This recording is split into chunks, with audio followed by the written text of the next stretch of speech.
Gujarat university police સ્ટેશનમાં કથિત રીતે સત્તાનો દુરુપયોગ કરવાના મામલામાં મહિલા પીએસઆઈ સોનલ રાઠોડને સસ્પેન્ડ કરવામાં આવી।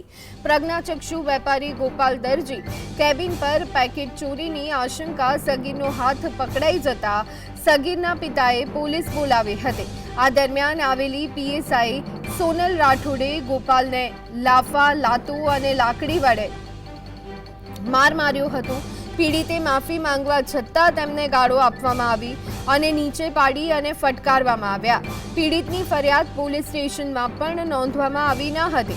માર માર્યાના બીજા દિવસે પીએસઆઈ સમાધાન કરવા પીડિતના ઘરે પહોંચ્યા।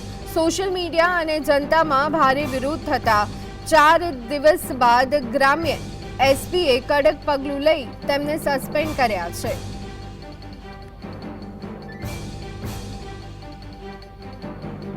એટલો બધો માર્યો કે જેને કોઈ ક્રિમિનલ ના હો તો પછી એમના ઘરે કેમ આવ્યા છો? ઓળખીતા છે પણ હાથ ઉપાડ્યો તો ખરા ભાઈ? હાથ ઉપાડ્યો તો બેન, તો પછી અત્યારે શું કરવા માટે આવ્યા? ઓળખીતા હતા ભાઈના ઘરે કેમ આવ્યા? અત્યારે મારવા આવ્યા હતા કે શું કરવા આવ્યા હતા? ઓળખીતા છે।